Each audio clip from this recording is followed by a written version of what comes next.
Hello everyone and welcome back. हम पढ़ रहे थे चैप्टर नंबर 2 और चैप्टर नंबर 2 में ऑलरेडी हम 2 क्लासेस कर चुके हैं जिसमें हम बहुत सारे टॉपिक्स को पढ़े।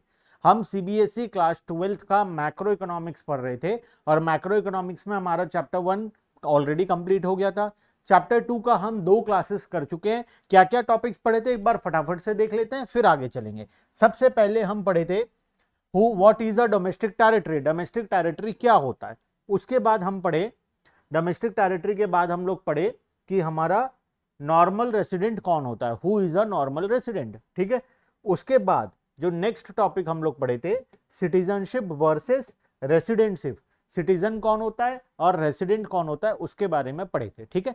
नेक्स्ट इसके बाद जो हम टॉपिक पढ़े वो पिछले क्लास में factor income and transfer income के बारे में पढ़े थे। फैक्टर इनकम क्या होता है, ट्रांसफर इनकम क्या होता है। फैक्टर इनकम को डिटेल में पढ़े, ट्रांसफर इनकम को डिटेल में पढ़े, फिर दोनों का डिफरेंस बिटवीन पढ़े और आखिरी में फाइनली हम एक और टॉपिक पढ़े जिसका नाम था final goods versus intermediate goods. ठीक है।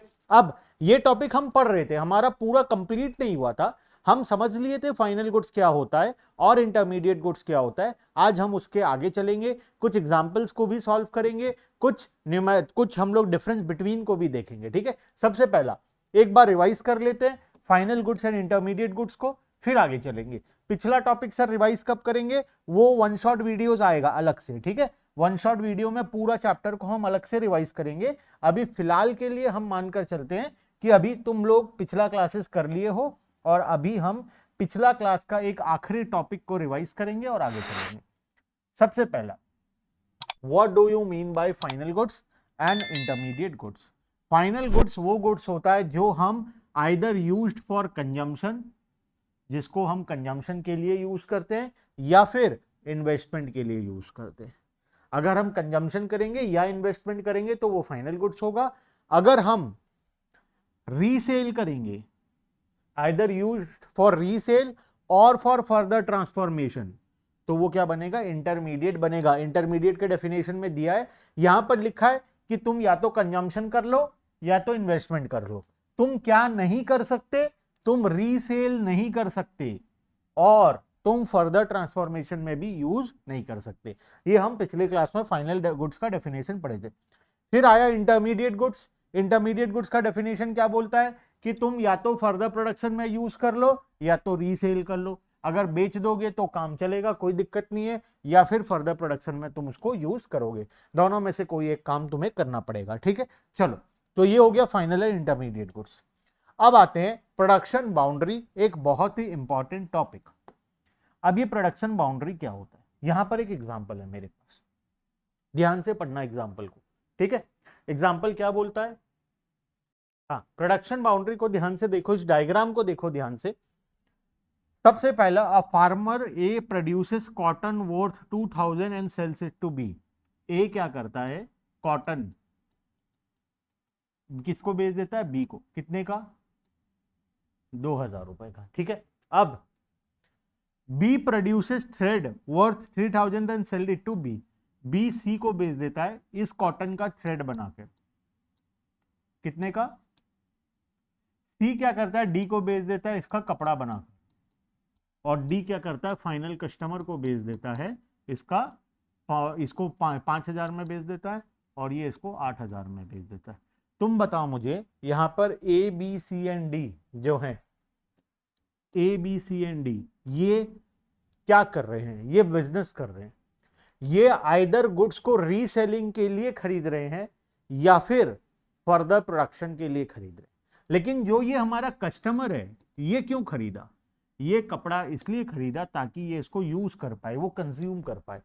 तो ये जो हमारा बाउंड्री, ये जो मैं बॉक्स बनाया, this is known as production boundary, क्योंकि ए बी सी डी सब कोई के लिए प्रोडक्ट इंटरमीडिएट है, हर कोई वैल्यू एडिशन का काम कर रहा है। लेकिन ये जो है ये प्रोडक्शन बाउंड्री के बाहर है, क्योंकि वो उस प्रोडक्ट को खरीदा है कंजम्पशन करने के लिए। तो प्रोडक्शन बाउंड्री क्या होता है, production boundary is the line around the productive sector. जितने भी प्रोडक्टिव सेक्टर होंगे उसके चारों तरफ एक लाइन है। कौन सा लाइन, देखो यहां पर डायग्राम में मैं बनाया हूं, ये लाइन को हम बोलेंगे प्रोडक्शन बाउंड्री। ये लाइन किसके चारों तरफ होता है, जितने भी प्रोड्यूसिंग सेक्टर है, ए बी सी डी, जो भी कोई बिजनेस कर रहा है, जो भी कोई वैल्यू एडिशन कर रहा है, उसके लिए ये क्या है, एक लाइन बना हुआ है उसके चारों तरफ, जिसको हम बोलेंगे production boundary. Production boundary is the line around the productive sector as long as the goods remain within the production boundary. जब तक सामान प्रोडक्शन बाउंड्री के अंदर रहेगा तब तक वो क्या रहेगा, दे आर इंटरमीडिएट गुड्स, तब तक वो इंटरमीडिएट रहेगा। जैसे ही प्रोडक्ट बाहर निकला वो क्या बन जाएगा, फाइनल गुड्स बन जाएगा। Goods, and when the goods comes out of the boundary it becomes final goods. मेरे हिसाब से कॉन्सेप्ट क्लियर है। प्रोडक्शन बाउंड्री के अंदर अगर है तो इंटरमीडिएट है, प्रोडक्शन बाउंड्री के बाहर चला जाएगा तो फाइनल गुड्स बन जाएगा। ठीक है, चलते हैं आगे। नेक्स्ट कुछ यहां पर हम और छोटे टॉपिक पढ़ेंगे फाइनल गुड्स के बारे में। देखो कुछ इंपॉर्टेंट पॉइंट्स है फाइनल गुड्स के बारे में, कुछ एग्जांपल्स भी है हमारे पास। फाइनल गुड्स जो होता है, हम इंटरमीडिएट एंड फाइनल क्यों पढ़े, हमें जानना क्यों जरूरी है, बिकॉज हम नेशनल इनकम जब निकालेंगे, इस जो मैक्रो इकोनॉमिक्स है ना, इसका one of the most important topic है नेशनल इनकम। तो जब हम नेशनल इनकम निकालेंगे हमको क्या चाहिए, हमको फाइनल गुड्स चाहिए। हमको सिर्फ और सिर्फ फाइनल गुड्स का वैल्यू को ही ऐड करना है, इंटरमीडिएट गुड्स का वैल्यू को ऐड नहीं करना है। इसीलिए लिखा है only final goods are included in the national income. सिर्फ फाइनल गुड्स को ही हम नेशनल इनकम के अंदर ऐड करते हैं। The intermediate goods are not included in the national income as they are already included in the final goods, because वो final goods के वैल्यू में ऑलरेडी इंक्लूडेड है, इस वजह से हम उसको इंक्लूड नहीं करते हैं। If their value is added again it will lead to double counting, वो डबल काउंटिंग होगा। सिंपल सा बात है, एग्जांपल ले लेते हैं। देखो goods used up in the same year, ये सेम ईयर का एक कॉन्सेप्ट है। ठीक है, सेम ईयर का कॉन्सेप्ट मैं तुम्हें बताऊंगा ऐसा क्यों होता है, सेम ईयर क्यों लिखा हुआ है, और भी जगह में सेम ईयर लिखा होगा। कहां पर दिखाऊं, डेफिनेशन में आते हैं। ये देखो वर्ड सेम ईयर, इंटरमीडिएट का डेफिनेशन में भी सेम ईयर लिखा हुआ है। क्यों लिखा है सेम ईयर, सेम ईयर से क्या लेना देना हमें, हम बात करेंगे एग्जाम्पल के साथ आगे जाकर। ठीक है, चलो आ जाओ यहां पर। Goods used up in the same year, intermediate goods. It should always be remember that intermediate goods are used up in the same year. Same year में हम गुड्स को यूज करते हैं। ये बार बार सर सेम ईयर लिखा है, इसका लॉजिक बता ही दो। आओ इसका लॉजिक को हम समझ लेते हैं, एक एग्जांपल लेंगे और समझेंगे। ए है, बी है, सी है, और ये हमारा बेचारा भोला भाला कस्टमर है। ठीक है, अब ध्यान देना। ठीक है, सभी लोग ईयर में देखो क्या होता है, ए बी सी डी 4 आदमी है। ए क्या किया, मान लो इसका रॉ मटेरियल का कॉस्ट है 0, ये सेल्स किया 10,000 का, किसको, बी को। तो बी का परचेज कितना हो गया, ठीक है, बी का परचेज हो गया 10,000 का। बी क्या किया, इसमें से 8,000 का सामान को बेच दिया 12,000 का, और 2,000 रुपए का सामान इसके पास स्टॉक में रह गया। ठीक है, किसको बेचा, 12,000 का, सी को बेचा। तो सी का परचेज कितना हो गया, सी का परचेज हो गया 12,000 रुपए। सी क्या किया, इसमें से 10,000 का सामान को सेल कर दिया 15,000 में, और इसके पास भी 2,000 का क्लोजिंग स्टॉक बच गया। ए के पास स्टॉक 0 है, बी के पास स्टॉक कितना है 2,000, सी के पास स्टॉक कितना है 2,000। ठीक है, अच्छा फाइनल कस्टमर को प्रोडक्ट कितने का मिला, 15,000।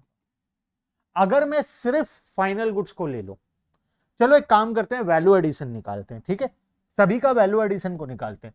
ए ने कितना प्रॉफिट कमाया,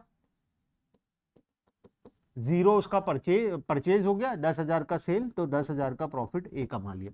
बी कितने का प्रॉफिट कमाया, 8,000 का सामान 12,000 में बेचा, 4,000 का प्रॉफिट कमाया, क्योंकि 2,000 का सामान तो बेचा ही नहीं है, इसके पास है अभी तक। ठीक है, तीसरा 5,000 यहां पर कमाया 5,000, कौन, सी। 2,000 का सामान तो उसके पास है, वो बेचा नहीं है। ठीक है, ये जो है फाइनल गुड्स इसको कितने का मिला, 15,000 का। अगर हम वैल्यू एडिशन को देखें तो कितने का वैल्यू एडिशन हो रहा है, 10,000 plus 4,000 plus total value addition हो रहा है 19,000 का। लेकिन अगर हम सिर्फ फाइनल गुड्स को ले लें, this is final goods, all other are intermediate goods, हम क्या डेफिनेशन लिखे थे, हमारे डेफिनेशन के अंदर ये प्रोडक्शन बाउंड्री था और इसके अंदर सारा कॉमोडिटी क्या होता है, इंटरमीडिएट होता है, इसके बाहर फाइनल होता है। अगर मैं सिर्फ फाइनल गुड्स को देखूं तो कितने का, 15,000, लेकिन रियलिटी में कितना हो रहा है, रियलिटी में तो 19,000 हो रहा है। तो अब क्या करेंगे, रियलिटी में 19,000 है लेकिन फाइनल गुड्स 15,000 का निकला, ऐसा क्यों हुआ, रीजन 2,000 का क्लोजिंग स्टॉक यहां, 2,000 का क्लोजिंग स्टॉक यहां। ये दोनों जो क्लोजिंग स्टॉक है, जब ईयर एंड आएगा 31 मार्च आएगा, ये दोनों क्लोजिंग स्टॉक क्या बन जाएगा, फाइनल गुड्स बन जाएगा। तो मैं क्या करूंगा, ये 2,000 को यहां पर और ये 2,000 को यहां पर ऐड कर दूंगा, तो टोटल कितना हो जाएगा, 19,000 हो जाएगा। ये और ये मैच हो गया, बात समझ में आया। इसीलिए अगर कोई भी क्लोजिंग स्टॉक बच जाता है तो क्लोजिंग स्टॉक ईयर के एंड में इंटरमीडिएट नहीं होता, वो ऑटोमेटिकली फाइनल में कन्वर्ट हो जाता है। इसीलिए लिखा गया है intermediate goods are used in the same year. अगर सेम ईयर में यूज नहीं हुआ, क्लोजिंग स्टॉक में बच गया, तो अब वो इंटरमीडिएट नहीं रहेगा, वो ऑटोमेटिकली क्या कन्वर्ट हो जाएगा, फाइनल गुड्स में कन्वर्ट हो जाएगा। बात समझ में आ गया, यस। मेरे हिसाब से ये फैंटास्टिक कॉन्सेप्ट आपका क्लियर है। बहुत सारे लोग ये कॉन्सेप्ट को क्लियर नहीं करते हैं, लेकिन कॉन्सेप्ट क्लियरिटी होना बहुत ज़रूरी है। तो ये कॉन्सेप्ट एक ऐसा कॉन्सेप्ट है जो अक्सर तुम 12th के अगर टॉपर से भी पूछोगे तो भी उनको नहीं पता होगा कि सर सेम ईयर में ऐसा क्यों होता है, सेम ईयर लिखा तो है लेकिन ऐसा क्यों होता है। कॉन्सेप्चुअल क्लैरिटी बहुत जरूरी है, क्लियर है बात। चलो इसके आगे चलते हैं हम लोग, difference between final goods and intermediate goods. ठीक है, देखो सबसे पहला फाइनल गुड्स क्या होता है, इंटरमीडिएट गुड्स क्या होता है। Nature, final goods refers to those goods which are used up in for consumption और फॉर इन्वेस्टमेंट। या तो हम कंजम्पशन के लिए यूज करेंगे या इन्वेस्टमेंट के लिए यूज करेंगे। Intermediate goods refers to those goods which are used either for resale और फॉर फर्दर प्रोडक्शन। या तो हम रीसेल करेंगे या तो फर्दर प्रोडक्शन करेंगे। ठीक है, मीनिंग में आ जाए, they are included in both national and domestic income. ठीक है, अच्छा मीनिंग इसको लिख लो या नेचर इसको लिख लो, बात बराबर है। ये दोनों को एक ही पॉइंट बनाकर लिख लेना ज्यादा अच्छा रहेगा। They are neither included in national income nor included in domestic income.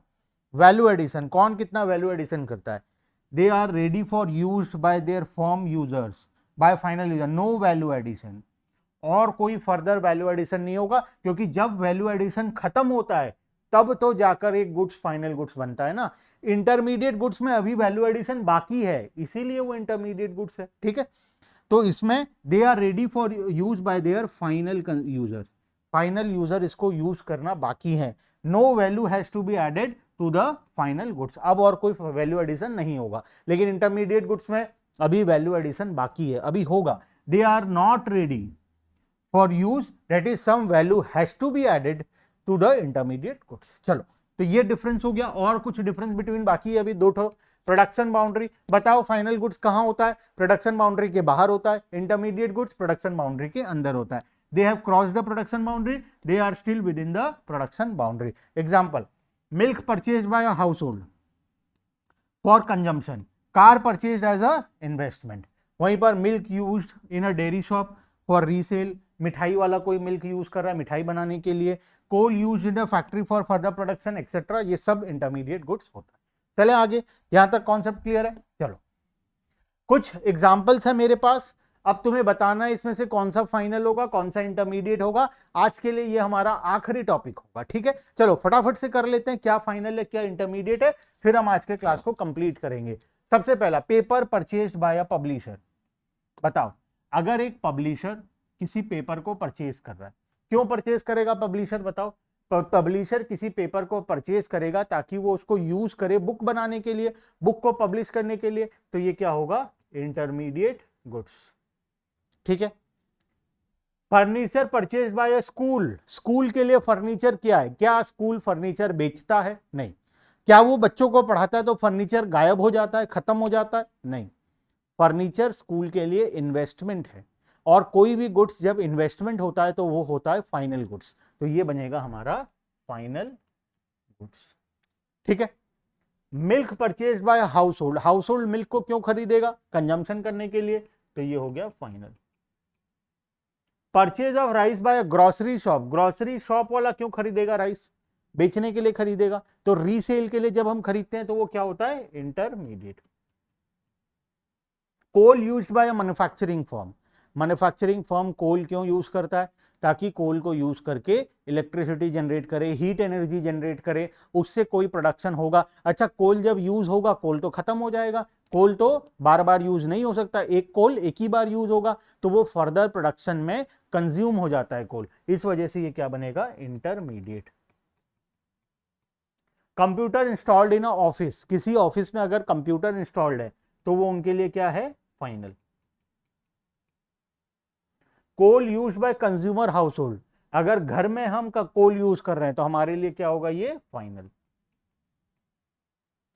Mobile set purchase by mobile dealer, mobile dealer अगर मोबाइल सेट खरीद रहा है तो वो क्यों खरीदेगा? बेचने के लिए खरीदेगा, तो रीसेल के लिए खरीदा जा रहा है, तो इंटरमीडिएट। ठीक है। Purchase of pulses by consumer, consumer अगर पल्सेस खरीद रहा है तो खाने के लिए खरीद रहा होगा, तो ये क्या होगा? फाइनल। और आखिरी वाला, चॉक डस्टर, अक्सर यहां पर बच्चों को कंफ्यूजन होता है लास्ट वाले में, chalk duster etcetera purchased by a school, अगर कोई स्कूल चौक या डस्टर को खरीद रहा है तो वो क्यों खरीदेगा? ताकि वो फर्दर प्रोडक्शन, मतलब further goods and services provide कर सके, बच्चों को पढ़ाने के लिए खरीदेगा। और चौक डस्टर हमारे लिए देखो इन्वेस्टमेंट तो है नहीं, हम हमारे कंजम्पशन के लिए भी नहीं खरीद रहे, हम बिजनेस में यूज कर रहे हैं ताकि हम सर्विसेज प्रोवाइड कर पाए, तो इस केस में चौक एंड डस्टर क्या होगा हमारे लिए? हमारे लिए होगा इंटरमीडिएट।